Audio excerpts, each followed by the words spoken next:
Salute omnes. You haven't heard that for a few weeks. I just wanted to let you know that I wanted to say goodbye and to remind you that even though I'm not going to be teaching you Latin anymore, Latin will still be all around you.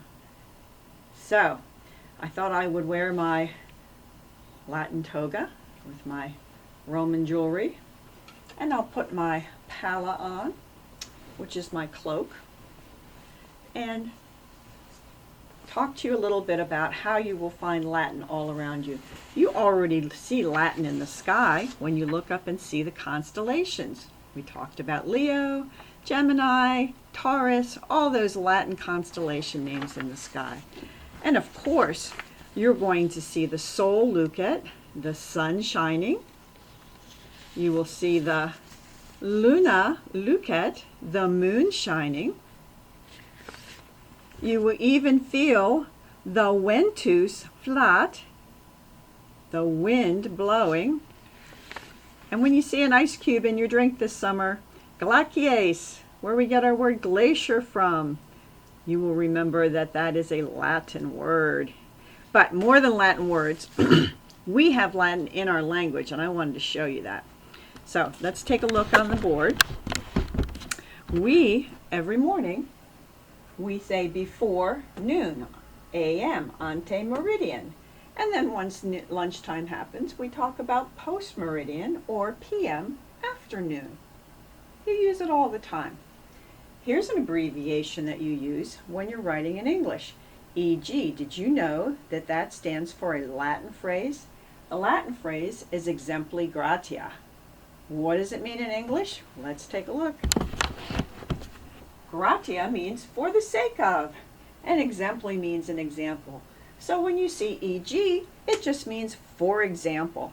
Now some people get this confused with i.e., but if you know the Latin, you'll never get confused. I.e. means id est. Well, you know what est means. It means is. So id est means that is. It's being more specific. So e.g. is for example, i.e. is that is. Remember that and you will never get confused. If you watch a movie, you're going to see this Latin motto. MGM, Metro, Goldwyn, Mayer. It has a big round emblem, and you'll see a lion roaring in it. But around the outside, you'll see ars gratis artis. Art, gratis, we already know that gratia means for the sake of art. Art for the sake of art. Third declension noun, ars. Third declension noun in the ablative, artis. Art for the sake of art. And you'll see carpe diem, you'll see, which means seize the day, you'll see caveat emptor, which means let the buyer beware, and of course every time you pick up a piece of money, you'll see e pluribus unum. One out of many, right? Okay, so that is what you're going to see. We also talked about, we were going to say 4 virtues. Well, we only did 3. Do you remember what they were? The first one was prudence, being able to choose the right thing. Might be 2 good things, which is the right one for you, or maybe even 2 things like being on time and not breaking the speed limit. Those are 2 things that you need to do, but you can't do both and still make it home in time. So you have to choose the right thing to do. All right. The second one was temperance, self-control. God gives you desires. They could be the desire to sleep, but you don't want to sleep too much. You also don't want to sleep too little. So self-control helps you to do that. Anger. It's okay to be angry, but it's not okay to be enraged. Self-control helps you to be angry and sin not. How about eating? Eating's good, but not when you eat all the time and you gain a lot of weight, or when you don't eat enough. Both those things are desires that are out of balance, okay? And the last one we learned was fortitude. Fortitude, we use the word grit today, but it's the ability to, when you fight the battle, to keep going and win the battle. Or it could be setting a goal and working hard towards that goal, persevering towards it. So fortitude, the concept of grit, is the third virtue that we studied. But there's one more. There's justice. We're going to talk about that just a little bit. Now, the other three are really about yourself. Self-control, controlling yourself, fortitude, persevering within yourself. But justice has to do with other people. Let me give you a definition of justice. Justice, in a word, is giving God and your neighbor what is due them. All right, we're going to talk about what that means. So let me read you some things. Justice is a moral virtue that consists in the constant and firm will of giving their due to God and to their neighbor. Justice towards God is the virtue of religion, giving him the honor and worship that he's due. Justice towards men is respecting the rights of each person in order to establish harmony in relationships and promote equity between people for the common good. So, in the scriptures, a just man is usually distinguished by the habit of right thinking and the uprightness of his conduct towards his neighbor. All right? So there's a famous Christian thinker by the name of Thomas Aquinas, and he defined it this way. He said, justice is the constant and perpetual will to render everyone his due.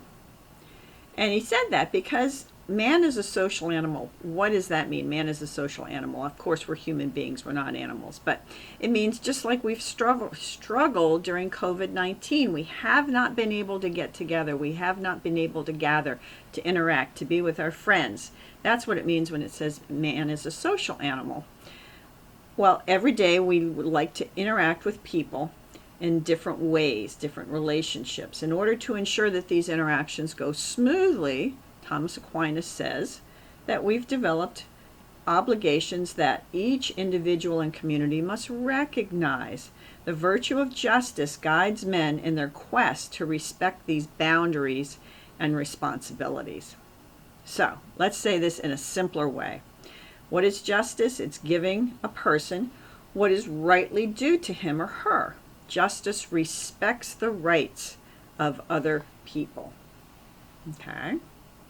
So, there's a scripture verse, Micah 6:8. I'm going to read it to you. It says, "What does the Lord require of you but to do justice, to love mercy, and to walk humbly with your God?" So, to act justly is summarized as giving respect. Romans chapter 13 talks a lot about authority, that God put authority in the hands of our government, that how we should respond to authority. And verse 7 actually gives us some examples of what is justice, what just action looks like. It says to pay all of them their dues, taxes to whom taxes are due, revenue to whom revenue is due, respect to whom respect is due, and honor to whom honor is due. Now that brings us to our present day.